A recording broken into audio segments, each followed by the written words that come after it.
un destacado abogado, con un análisis político bastante profundo respecto al tema de las AFP, la ISAPRE, del proceso constituyente, entre otros temas que tratamos, una conversación bastante larga, intensa, profunda, interesante, y qué mejor terminar nuestro programa con un gran amigo, un concejal de la comuna con quien nos une una relación de afecto y cariño de mucho tiempo, y que hoy día está en su rol de concejal en la comuna de Castro y con quien vamos a conversar temas nacionales como temas locales. Pues mi amigo Jaime Márquez, ¿cómo estás, estimado?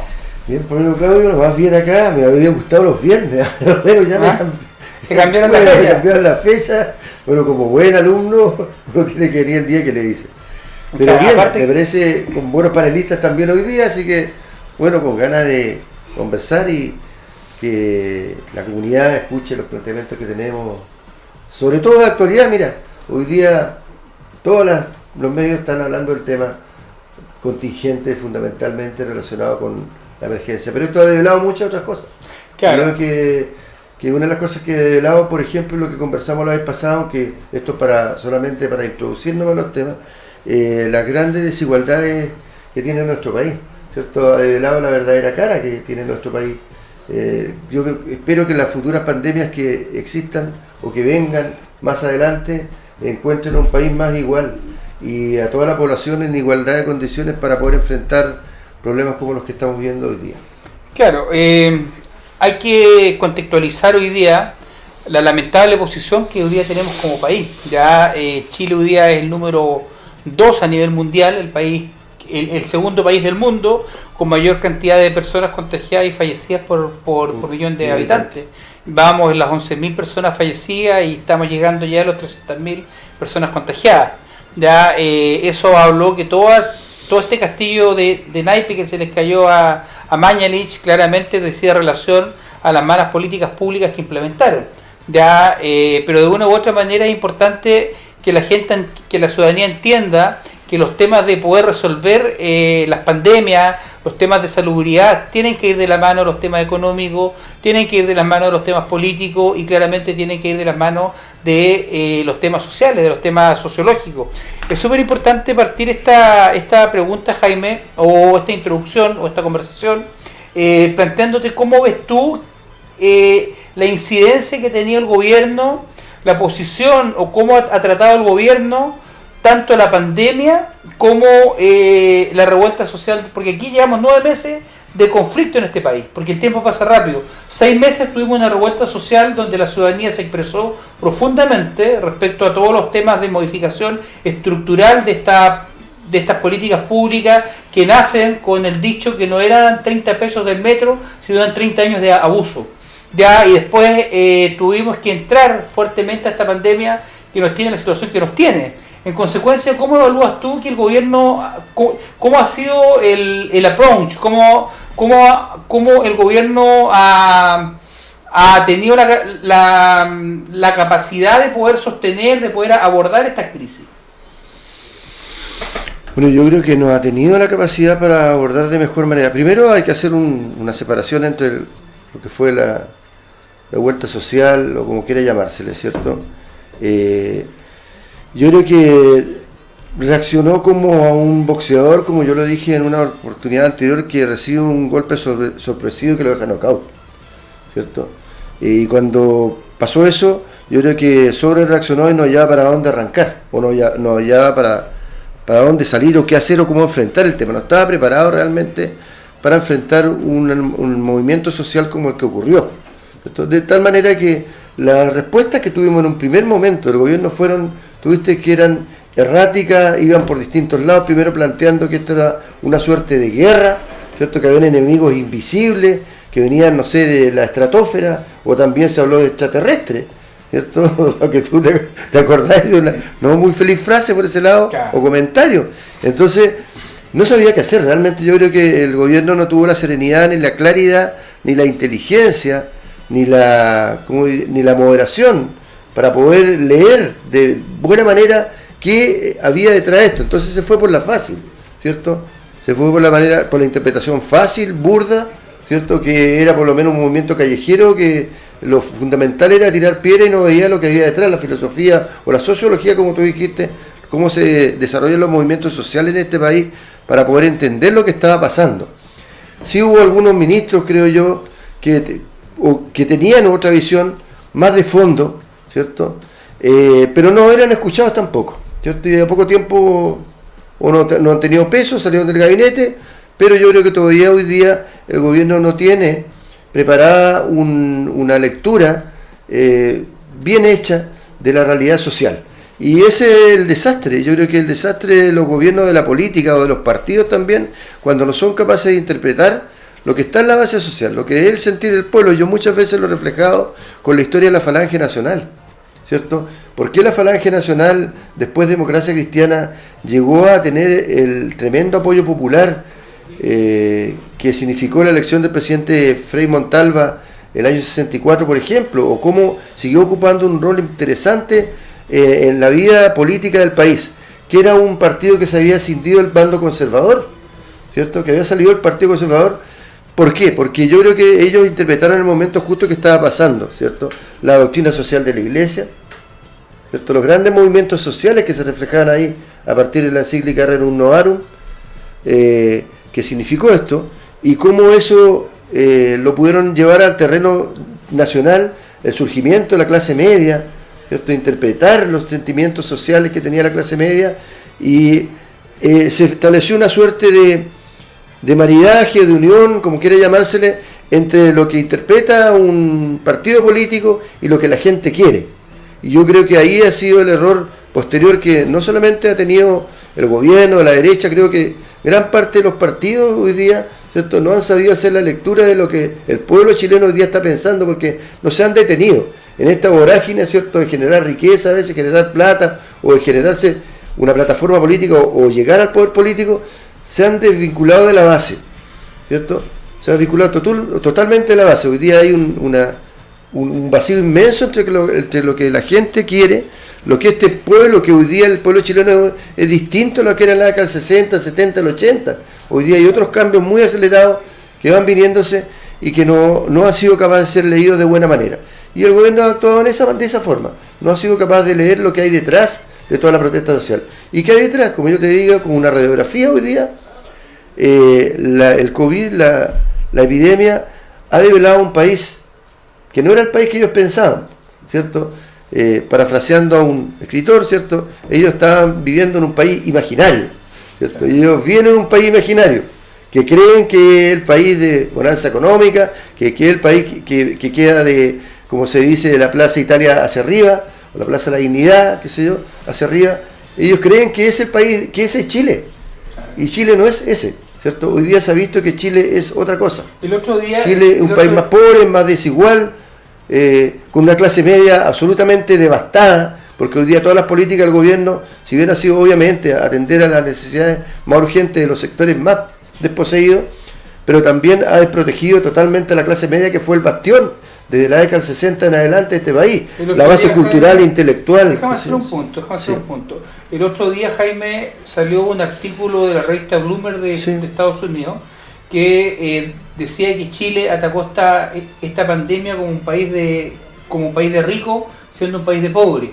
Ya, y yo creo que esa fue la invención que nos hicieron creer los grandes grupos económicos, ya que nos hicieron creer los diferentes gobiernos, que al final esto es como los que son mitómanos. Ya, cuando tú mientes de manera permanente, terminas creyéndote las mentiras.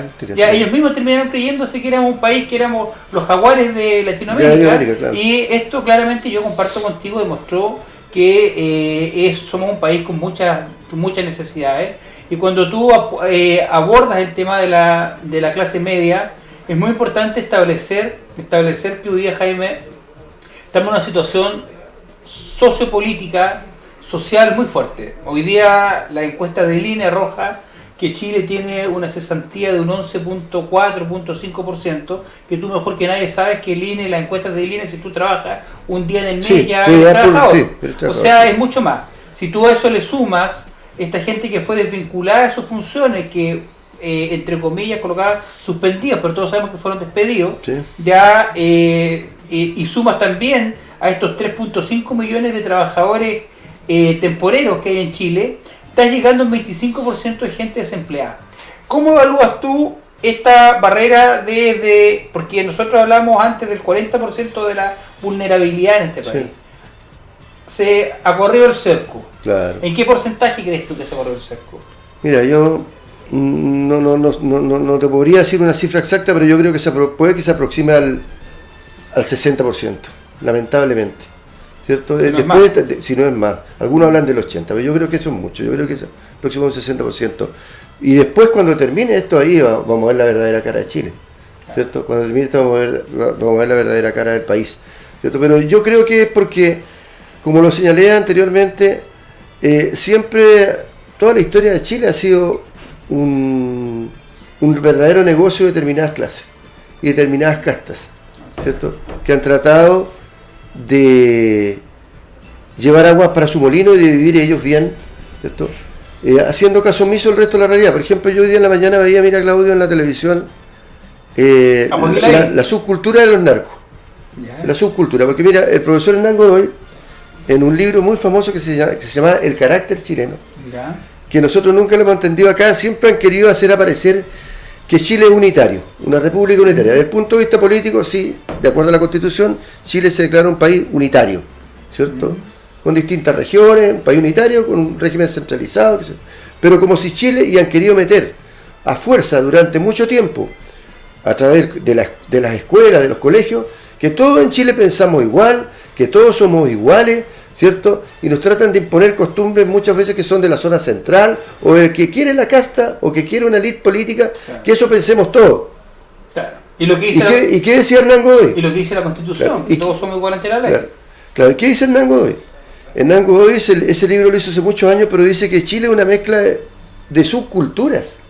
Subculturas no en el sentido peyorativo, sino que culturas distintas. Por ejemplo, la cultura Rapa Nui, por ejemplo, la cultura chilota, la cultura aymara, la cultura rock, por decirle tú hoy día de nuevo, la cultura, y dentro de esas distintas subculturas que existen y coexisten en Chile, que nadie lo ha entendido tampoco porque gobiernan creyendo que hay una sola cosa, ¿cierto?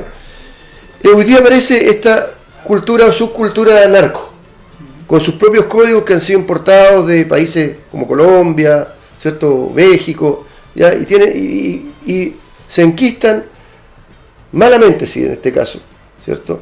Dentro de la realidad del país. Con índices de delincuencia terribles, ¿cierto? Claro. Porque hoy día están con problemas porque como este tema de la pandemia no tienen la posibilidad de hacer sus negocios como lo hacían anteriormente. Claro. Y se inserta una subcultura como esa. ¿Por qué se inserta? Porque la pregunta es, ¿por qué se inserta una subcultura como esa dentro de la realidad de un país que se dice desarrollado o en vía de desarrollo como Chile? Que se dice el mejor de América Latina. ¿Por qué? Si no es por la pobreza, si no es por la desigualdad. Por la falta de educación. Claro, entonces tú hoy día, claro, tenemos delitos, tenemos asaltos, tenemos portonazos, tenemos robos, tenemos todo tipo de cosas, que ha aumentado de una manera increíble, ¿cierto? Pero tú tienes que preguntarte por qué viene, de dónde nace eso.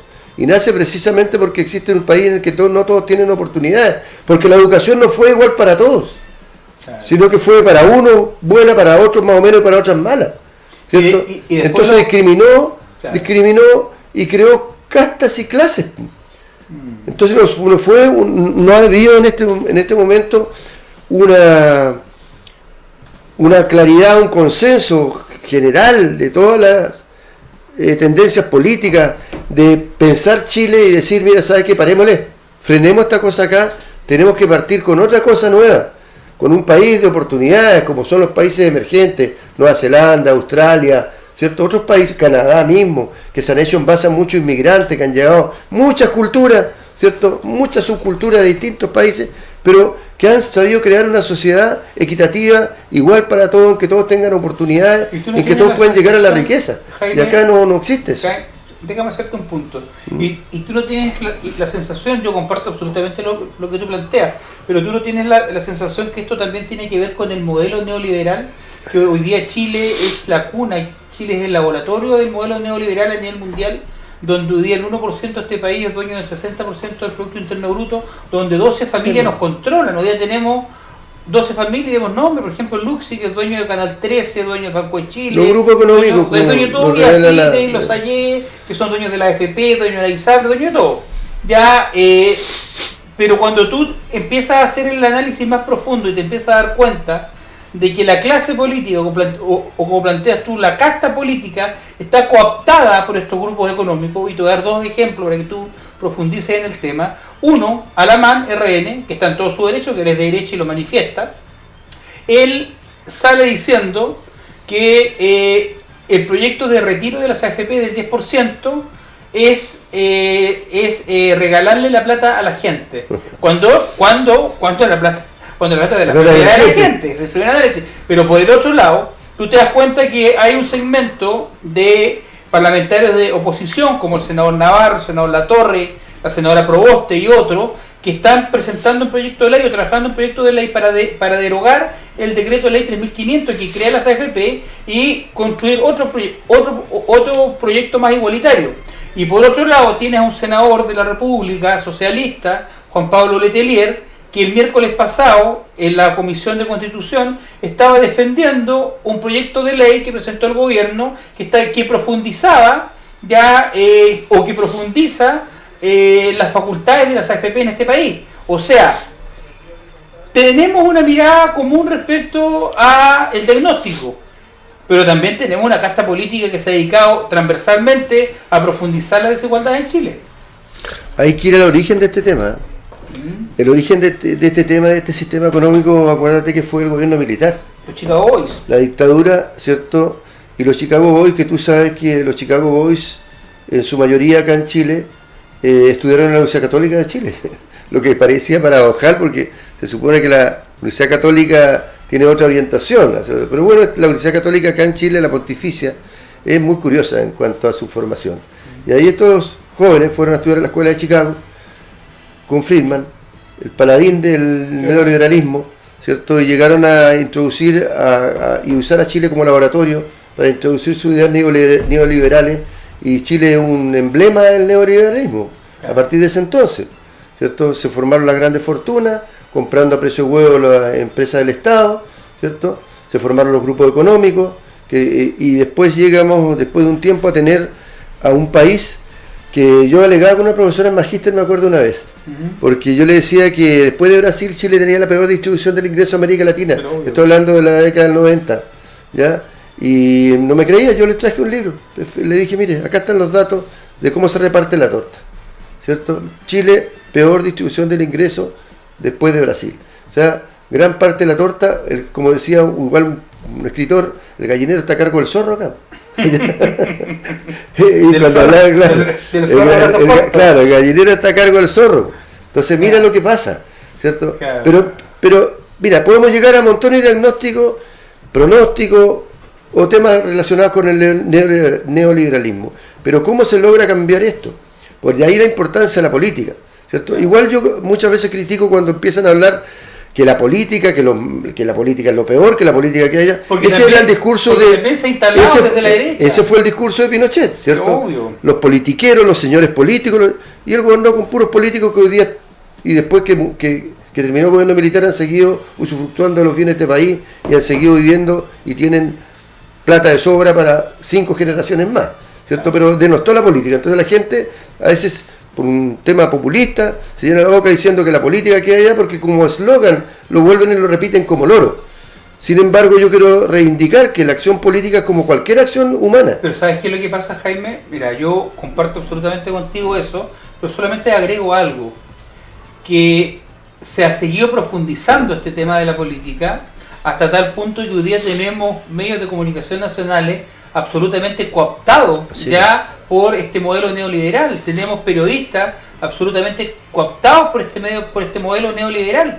Y es más, o sea, hoy día un periodista, un analista político, un político que disienta públicamente en Canal 3, en Televisión Nacional, en el Mercurio respecto alguna política pública del gobierno, lo sacan. Pasó con Stingo, con Jürgensen, sí. con Mónica González, ya, pero también vemos hoy día como, por ejemplo, el otro día me tocó ver a mí al periodista Canal 13 del matinal, Apolo Ramírez, cuando él plantea, le estaba haciendo una entrevista a la ministra del Trabajo, le decía, ¿qué es lo que evalúa, cómo evalúa usted esta herejía de que quieran retirar el 10% de los fondos de las pensiones? O sea, si ese no es una instrumentalización de los medios de comunicación en beneficio de estos grandes grupos económicos, que por lo demás son los mismos dueños, po. Sí. Sayer, Luxi, Sí. son los mismos dueños. Pesa y se ha ido profundizando. Bueno, eso sí. es. Pero a lo que iba yo, y el llamado a las personas, ¿cierto? Si queremos hacer un país más igualitario, más equitativo, más justo, ¿ya? Necesariamente tenemos que llegar a la política, ¿cierto? Porque como decía el expresidente Mujica también del Uruguay, hoy día en ninguna parte del mundo, ¿cierto? No existe una democracia sin partidos. Ni en Alemania, ni en Suecia, ni en Noruega, ni en los países más desarrollados va a haber una política, un sistema democrático sin partidos. Es un sistema partidista. Pero ¿cuándo se han producido los mayores cambios, Claudio, en el país? Porque los partidos nunca en Chile han sido capaces de gobernar o llegar al poder por sí solos. Siempre han sido grandes alianzas, desde la Alianza Popular en adelante, la Unidad Popular, la Alianza Partidos por la Democracia, o cualquier alianza de partido ha sido la que ha llegado al poder. No llegan los partidos solos, ni un partido va a llegar solo, ni siquiera la democracia cristiana en el mejor de sus tiempos, ¿cierto? Siempre son alianzas o coaliciones, como se quiera llamar. Por lo tanto, eso es bueno también porque hay que llegar a acuerdos, hay que llegar a consensos, grandes acuerdos partidarios. Acá nadie va a surgir acá y decir yo soy el redentor y yo vengo a salvar a Chile, porque eso va a tener muy corta vida. Y así ha sido la historia. Cuando se cambió para el año 73 y llegó el presidente Allende, ¿cierto? Fue por una unión de partidos. Y después porque en el Parlamento tuvo también un apoyo. Por ende se llamó Unidad Popular. Claro. Entonces yo creo que cuando acá se hace un análisis político y se dice que yo solo como partido, renegando de todos, puedo llegar al poder, es imposible. A menos que yo no quiera llegar al poder. Y en ese caso le estamos haciendo juego a la derecha nomás. Claro. ¿Cierto? Por lo tanto, yo creo que la forma de salir y establecer nuevos sistemas económicos diferentes, ¿cierto?, a lo que hoy día existen, es llegando al poder.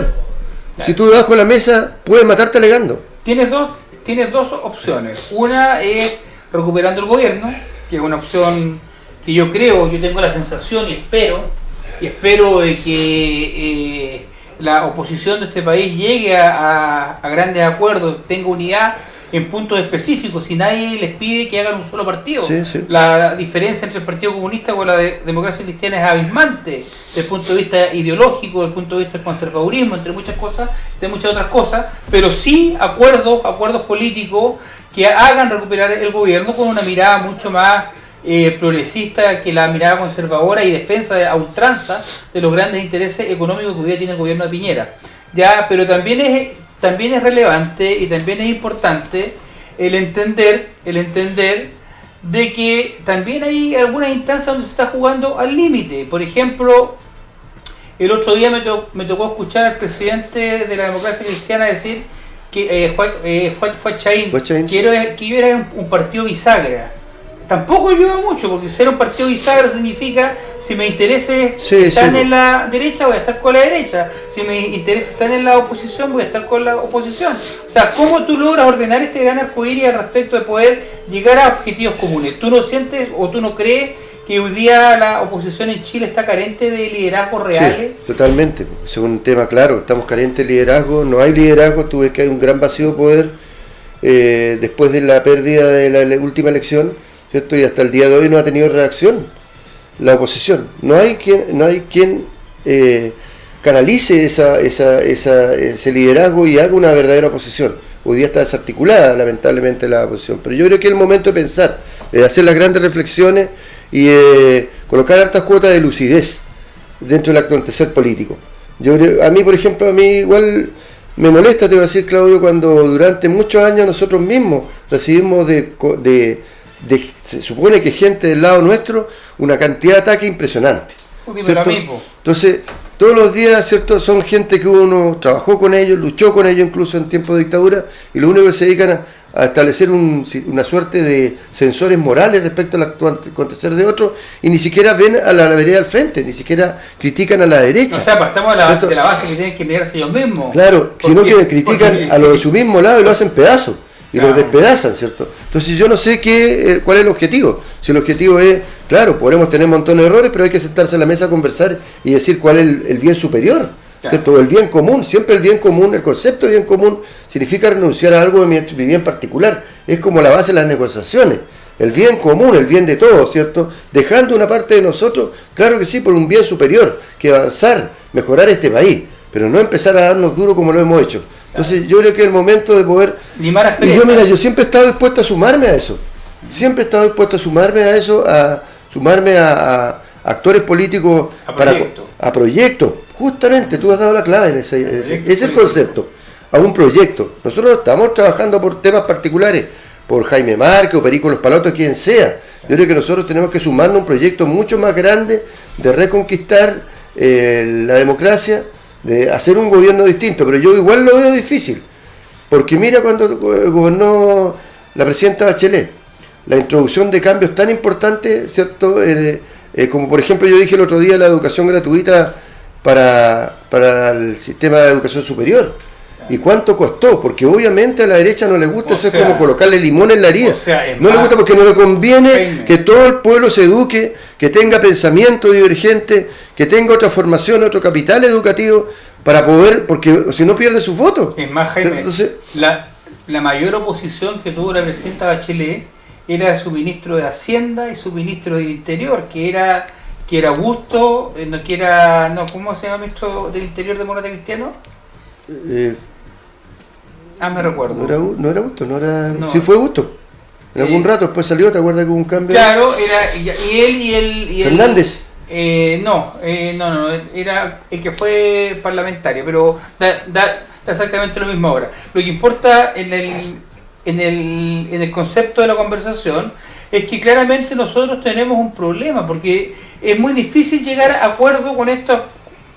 ¿Por qué? Porque por otro lado también se trató de avanzar un poco en algunas reformas estructurales en el gobierno de la presidenta Bachelet, pero apenas asumió Piñera, estos proyectos de ley que fueron aprobados fueron bajados y por parlamentarios de la oposición. O sea, nombremos algunos, pues igual estaba Gabriel Asensio, estaba Pepe Au, René Alinco y muchos otros que por intereses que todavía nadie entiende votaron a favor del gobierno para bajar. En consecuencia, uno ahí tiene que hacer el análisis si cuáles son las condiciones para poder llegar a acuerdos o cuáles son los consensos generales que tenemos que tener nosotros hoy día para pararnos frente a una derecha neoliberal que defienda a ultranza este modelo, y el mejor ejemplo son las salidas de Alamán o los vetos presidenciales.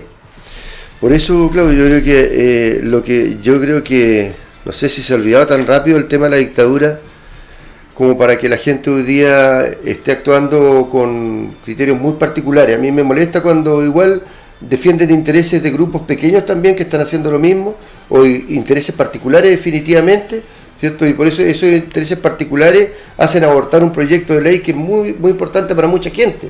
Entonces, ¿qué vamos a hacer en política? Yo creo que en política, estamos llamados a ser creadores de consenso, creadores de unidad, ¿cierto? Dijo una vez el presidente Lago, yo voy a entrar a la Casa de la Unidad. Me gustó la frase, pero yo no sé si eso se ha sido bien internalizado, si la gente ha hecho eso, o fue una frase o un eslogan para la galería, ¿cierto? Yo creo que definitivamente a mí me gustó porque yo creo que a mí me gustaría ser un engranaje o una parte del engranaje que sea capaz de construir esa Casa de la Unidad, ¿ya? Y llegar a establecer formas de trabajo, ¿cierto? Para poder llegar a sentarse a una mesa y poder decidir de mejor manera, pero yo lo veo igual difícil. Sé que la derecha hace su trabajo, ¿cierto? El trabajo que siempre ha hecho, el clientelismo, ¿cierto? En la gente, aprovecharse del asistencialismo, el aprovecharse de la pobreza de la gente, porque esa es la verdad, aprovecharse de la pobreza de la gente, que nuestras clases sociales siempre no lleguen a la mejor educación, no tengan el mejor discernimiento. Mira la tremenda batalla que dieron, como te digo, para que no puedan entrar a la educación superior. O sea, aparte de eso, ¿qué es lo que te llama a ti como profesor de Estado de que hayan eliminado las clases de historia en Chile? Bueno, ahí alegamos harto nosotros, yo particularmente, ¿cierto? Creo que es una aberración tremenda de lo que se hizo ahí. Pero mira, te voy a contar un hecho anecdótico, no hace mucho tiempo atrás, en Iquique, andábamos en Iquique, Y yo me recuerdo que anteriormente había ido a la Escuela Santa María, ¿cierto? Una de las primeras revueltas sociales del siglo XX, en 1907, pero antes hubo otras revueltas en Santiago y en Valparaíso. Entonces yo quisiera ver con un amigo a la Escuela Santa María. Y tú te vas, Niquique, a la Escuela Santa María, ¿y qué hicieron? La borraron de un plumazo, hicieron un colegio bicentenario. Hoy día de la Escuela Santa María de Iquique, Claudio, no queda nada. Y yo hice un video dando vuelta por la Escuela Santa María, por la nueva, entre comillas, Que no tiene nada cómo son capaces de borrar la historia de una manera tan artera. Yo no sé si en otro país lo podrán hacer, pero hoy día la hicieron de un plumazo, borraron toda la historia y todo el esfuerzo de la clase obrera en una de los primeros movimientos sindicales o mutualistas o gremiales, como quieran llamarse en nuestro siglo. Lo hacen pedazos y no le importa a nadie nada. Entonces, si son capaces de eso, borrar la historia del currículum, sacar la historia del currículum, vaya una alpargata, ¿cierto? Vaya una alpargata. Pero Jaime, quiero, mira, Mirta Obando pregunta para don Jaime Márquez. Ya. Hace más de 30 años de la vuelta a la pseudo-democracia, ¿por qué no ha existido la voluntad política para cambiar la Constitución? ¿O es que de pronto la supuesta oposición se dio cuenta que es necesario un cambio? ¿Por qué no ha habido la voluntad política? La voluntad política. Yo creo que voluntad política yo creo que desde el inicio. Lo que pasa, mire, contestando a Mirta, yo creo que no hemos sido capaces de tener los votos. Derechamente, si nosotros entramos en un sistema democrático que se basa en el voto fundamentalmente, en manifestación de la voluntad soberana, un voto igualitario, un voto informado, ¿cierto? Porque igual yo quiero decir que el discurso que están diciendo de no ir a votar, yo creo que es un gran triunfo de la derecha.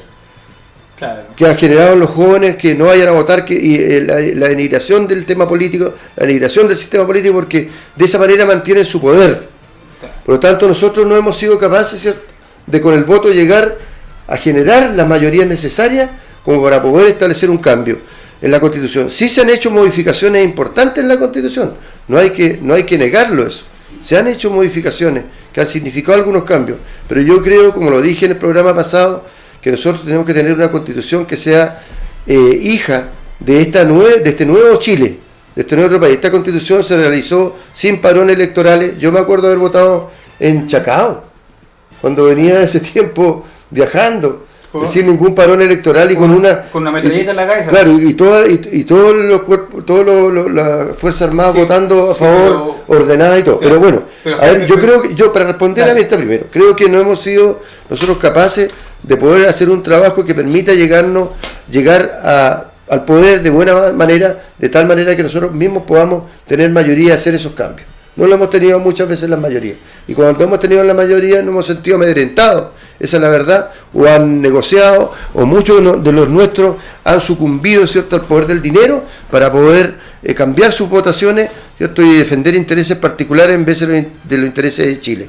No hemos sido capaces. Cuando, mira, yo estaba en campaña política como concejal y con el grupo de personas, ustedes saben que yo soy independiente y tengo mucha gente independiente, ¿cierto?, independiente y también de partido, que estaban en mi grupo, en el equipo de trabajo, se puede decir así, ¿cierto?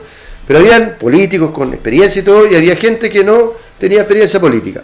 Entonces, yo siempre he dicho lo siguiente: yo puedo tener la mejor idea para cambiar Castro, ideas brillantes de cómo mejorar las plazas, de cómo mejorar los colegios, de cómo mejorar la salud, pero ¿sabe qué? Le voy a decir algo claro, y hay que ser bien realista en esto. Si yo no estoy en la mesa que se toman las decisiones, mis ideas van a morir ahí. Claro. Yo coloco el ejemplo siguiente del arquitecto Gaudí en Barcelona. Si no hubiera estado el conde Güell, que le financió todas sus obras, Gaudí habría pasado por este mundo sin pena ni gloria. Sin embargo, pudo llegar a un grupo de poder, en este caso económico, que le permitió hacer el Parque Güell, hacer la Casa Batlló, hacer la Casa Milá, ¿cierto? Grandes obras arquitectónicas, porque su idea, si no tenía ese apoyo, nunca iban a llegar a ver la realidad. Claro. Y nos pasa lo mismo a nosotros. Nosotros en Castro podemos tener muy buena idea, Pero si no estamos sentados en la mesa donde se toman las decisiones, nuestras ideas van a morir. La posibilidad que tenemos de que nuestras ideas se hagan realidad, que creemos un Castro distinto, una sociedad distinta, un país distinto, es llegar a estar en esa mesa, donde muchos nos quieren que no estemos, ¿cierto? Muchos nos mandan patadas, nos hacen pelear entre nosotros, ¿cierto? Para que no lleguemos ahí. Y se ríen de que no estemos de acuerdo, o tratan de colocar cuñas para que nosotros no podamos llegar ahí. Pero nosotros llegamos. Pero ¿sabe qué? Lo mismo que pasa en este caso. Si queremos cambiar la Constitución derechamente, ahora, ¿de que se está llamando? Mira, yo te voy a llevar al tema de la Constitución, pero es súper importante también, en honor a la verdad, establecer los mecanismos de la crueldad de la Constitución. No es que la oposición no se haya dado cuenta de que ahora recién hay que cambiar la Constitución. Fue por el movimiento social. Se presentaron en la historia de la concertación de la nueva mayoría, se presentaron más de 50 proyectos de ley para modificar la Constitución, para cambiarla. Pero para cambiar la Constitución, primero necesitas 3/5. Sí. Ley de quórum cualificado. Claro, ley de quórum cualificado, algo que era imposible tenerlo en un sistema binominal, claro, en el cual te colocaba la posibilidad de, en términos de diputados, elegir por la concertación de la nueva mayoría o elegir por la Alianza por Chile. Si los dos candidatos de la Alianza por Chile sacaban un 34% de los votos y los otros dos candidatos sacaban un 63%, salía uno y uno. En consecuencia se hacía muy difícil. Yo creo que se cambió el binominal. Por eso te digo, se cambió el binominal ahora, se están abriendo y generando los espacios. Yo también comparto contigo de que hay muchos parlamentarios que han sucumbido al dinero, que han sucumbido a muchos intereses puestos por los grandes grupos económicos. Está claro que muchos parlamentarios de oposición fueron financiados por Cernapesca, por Penta, por otro, y que está demostrado judicialmente. Pero también por otro lado es importante entender, y ahí te quiero llevar ahora, es importante entender que tenemos la posibilidad histórica hoy día, la posibilidad histórica de poder modificar la Constitución. Me hubiese gustado a mí en lo particular que este acuerdo de paz que se hizo en el Congreso en el mes de noviembre, a mí no me gustó, porque ese acuerdo de paz tenía como función, el primero, salvar a Piñera, que marcaba un 6% de la encuesta, y en segundo lugar reposicionar a los partidos políticos, porque los candidatos del proceso constituyente van a ir a través de los partidos políticos. Eso fue un salvataje, esa fue la negociación. Esos son los acuerdos del famoso llamado acuerdos de cocina. Pero en términos simples, hoy día lamentablemente nos ponen dentro de este acuerdo el tema de los 2/3. En consecuencia, el trabajo político que hay que hacer es importante. Y ahí te quiero llevar, porque cuando uno escucha que sacan del sarcófago a Longueira, después de 7 años estando procesado, que salga a darnos cátedra de que no se puede realizar un proceso constituyente por la pandemia, yo lo encuentro francamente una falta de respeto, porque eso es burlarse a la gente y creer que todos somos imbéciles, cosa que no es así. Y ahí yo quiero llevarte al análisis para que tú te puedas darnos cuáles son los argumentos por lo que tú crees la importancia del proceso constituyente hoy día en nuestro país. Bueno, primero un tema que creo que los grandes movimientos sociales o históricos, podría utilizar el concepto histórico-social, son grandes olas que se mueven, ¿cierto? Y que en algún momento igual van a llegar a la playa, ¿ya? Los movimientos históricos, por ejemplo, de la lucha y la conquista por la libertad a partir del fenómeno de la Ilustración en Europa, ¿cierto? Que significó la caída de los reyes absolutos, del absolutismo, ¿cierto? Fue un movimiento y una ola que llegó hasta América, y después América rebotó para acá, a Norteamérica, después llegó a América del Sur y significó la independencia de todas las colonias españolas en América. Son movimientos grandes, como dicen los historiadores, que van avanzando. Y yo creo que la lucha por la libertad, por la verdadera libertad de hoy día las sociedades modernas, llevan hacia sistemas más democráticos, y muy bien que coloquen un muro de contención, ¿cierto? Una gran represa que quieran hacer, esa represa igual se va a ir abajo.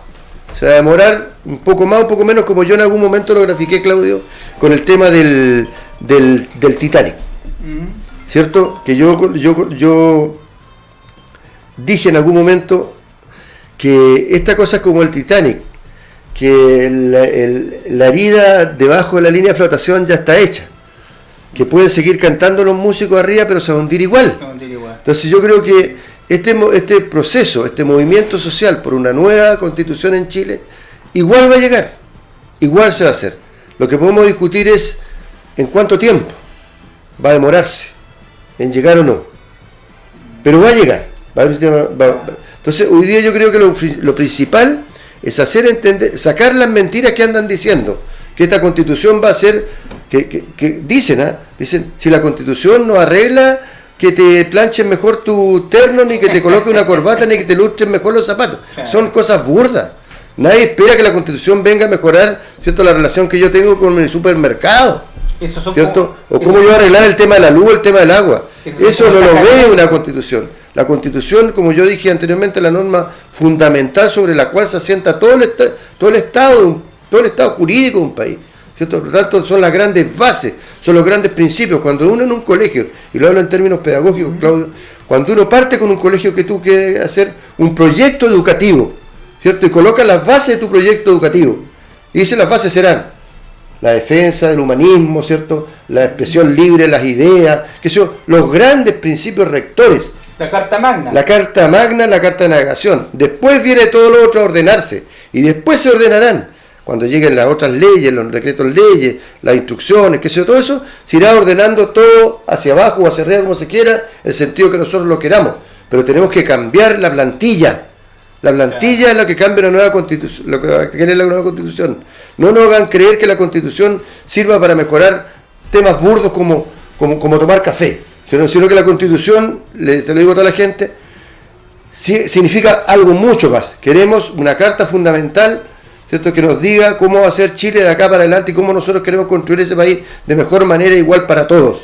Eso es lo que queremos. Cuando yo he discutido con gente igual de derecha, que me pregunta por lo mismo la nueva constitución, yo lo coloco en el plano que hay que discutir. Claro. ¿Qué significa una constitución? ¿Cuáles son los principios que se establecen en una constitución? ¿Qué es lo que cambia después? Entonces, que no nos quieran llevar por otro camino.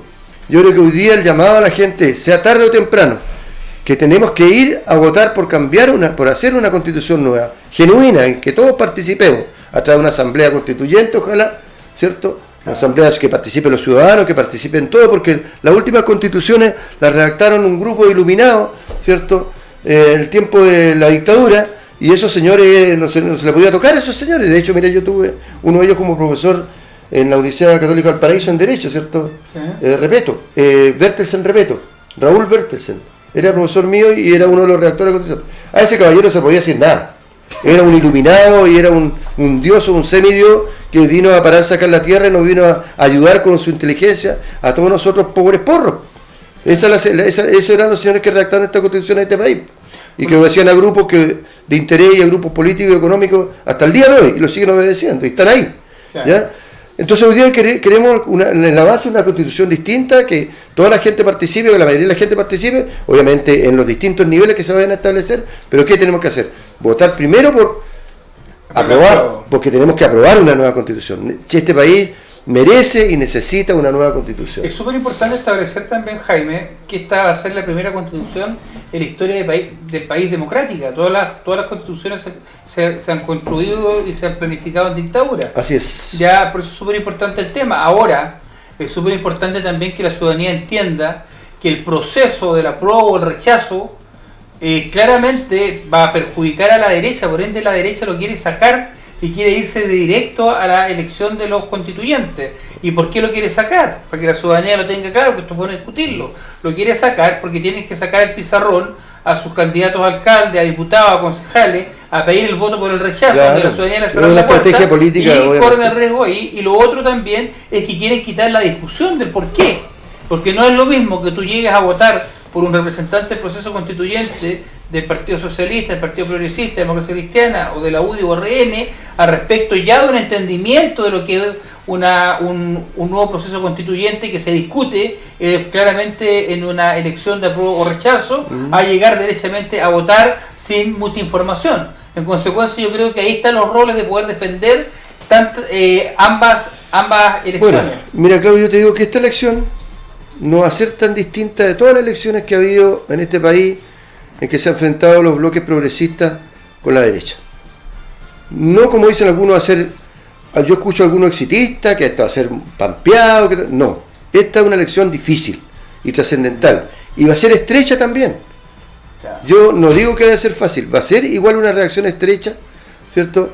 La que va a haber para la nueva constitución entre la prueba y el rechazo. Van a haber montones de formas. Yo el otro día escuchaba, ¿cierto?, en alguna institución armada cómo estaban promoviendo entre su gente de la Fuerza Armada votar el rechazo, ¿cierto? Claro. O sea, van a utilizar las mismas artimañas viejas y añejas que han utilizado durante montones de tiempo, mintiendo, ¿cierto?, para que este país no pueda expresarse como realmente quiere y como necesita expresarse las más grandes mayorías, porque ellos han bloqueado las grandes mayorías.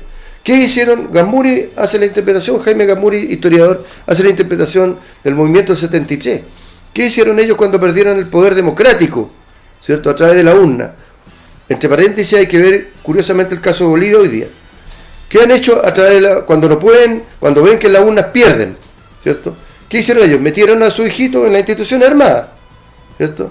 Y después cuando ya no pudieron hacer más y estaban perdiendo, crearon un golpe, ¿cierto?, a través del uso de la fuerza.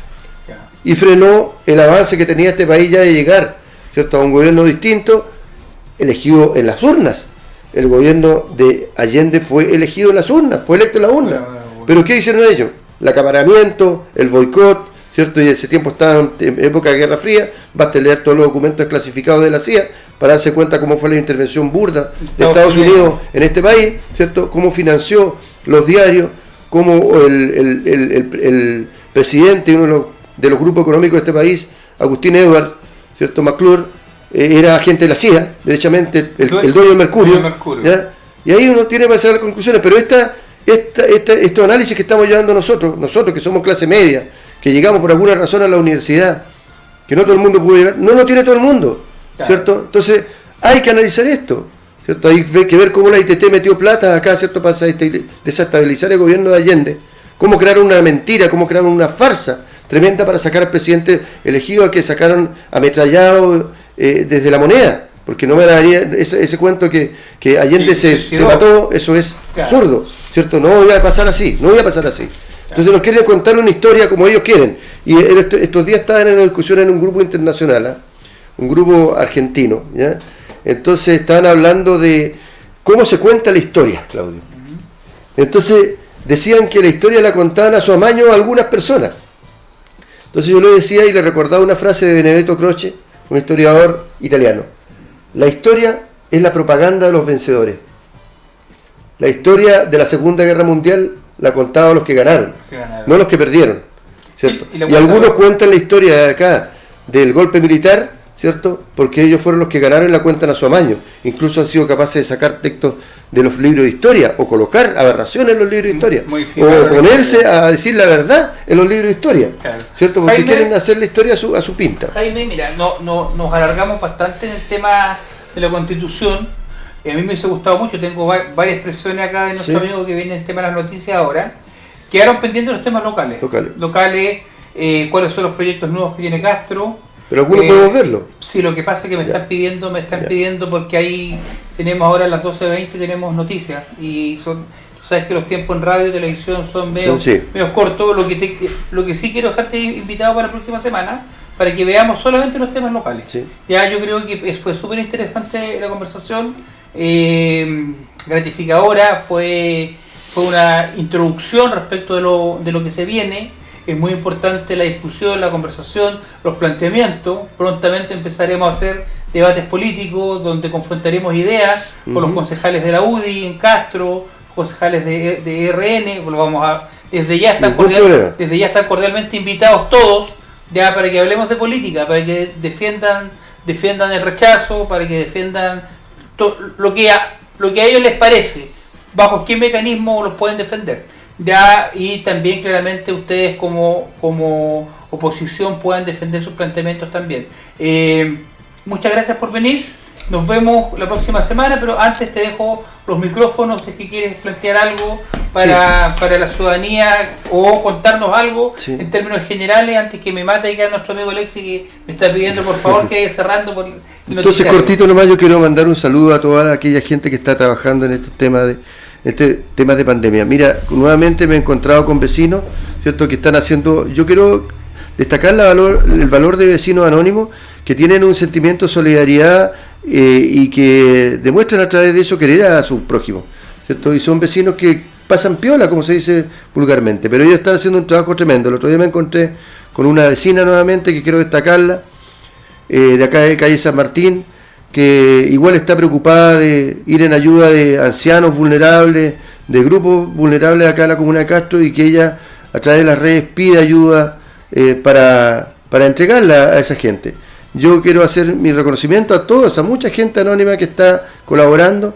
También quiero mandar mi saludo a las organizaciones vecinales que están preocupadas ahora, ¿cierto? Nosotros les hemos estado ayudando a hacer la formulación para pedir los recursos a través de la municipalidad que permita costear un poco los comedores populares, y también, por supuesto, para finalizar, al sector salud, a la gente de la atención secundaria de salud del Hospital de Castro, ¿cierto? Que están dando lo mejor de su esfuerzo, y también hoy día el rol relevante que va a tener la atención primaria de salud de nuestra comuna y de todo Chile en el manejo, cómo nosotros enfrentamos de mejor manera la pandemia del COVID.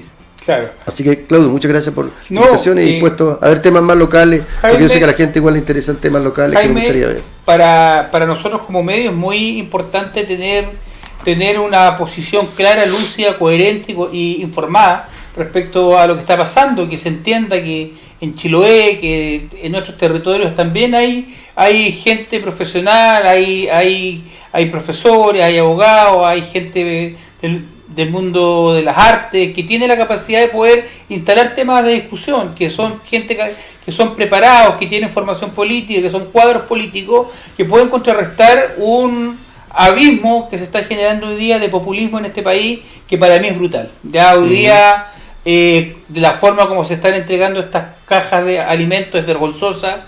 Ya el aprovechamiento político de algunos actores que van a entregar una caja, se sacan una foto y prácticamente invaden la privacidad del ciudadano que lo está pasando mal, francamente es aberrante. Francamente, usufructuar, abusar ya de la gente que lo está pasando mal es muy complejo. Yo creo que hoy día lo que hay que hacer es lo que planteas tú, felicitar, agradecer a la gente que de manera anónima ya hace apoyo, porque hoy día no hay que usar el dolor de la gente, no hay que usar el hambre de la gente, no hay que usar el sufrimiento de la gente para sacar pequeños proyectos políticos, porque eso tarde o temprano queda desnudado y también queda claramente establecido en la luz pública. Jaime, agradecerte, felicitarte por tu actuar. Sé que estás trabajando también con muchas acciones solidarias y quiero felicitarte porque lo haces de manera prudente, de manera silenciosa, y no tienes por qué andar gritando a los cuatro vientos ni cada regalo que consigues o cada cosa que puedes entregar con mucho esfuerzo propio, tienes que estarlo diciendo públicamente. Eso se valora, se respeta. Gracias. Y yo creo que eso habla de una conducta de una persona de bien. Un abrazo fraterno, cariñoso. Este fue un nuevo programa de Café Chilote. Mañana les quiero adelantar que vamos a tener una conversación al inicio de nuestro programa con el senador Huenchumilla, ya de la Comisión de Constitución, con quien vamos a tocar temas de contingencia respecto a los vetos presidenciales y otros proyectos de ley. Después vamos a hablar con el alcalde de Recoleta, con Daniel Jadwe.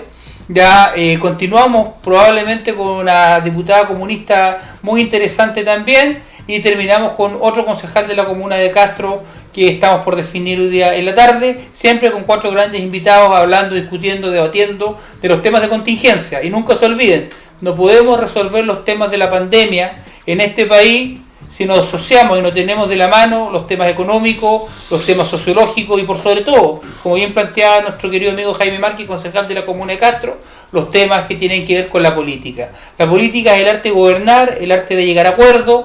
Hoy día hay que hacer la diferencia entre la política seria, la política responsable y la politiquería. Todos estamos en contra de la politiquería. Queremos tener actores responsables, serios, que hagan que la política tenga un estatus mayor y que salgamos de este 2-3% de aprobación ciudadana.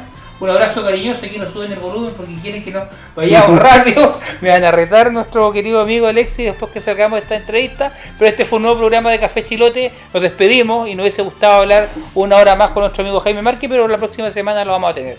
Un abrazo cariñoso para todos y nos vemos mañana, como siempre, con su Café Chilote a las 8:30.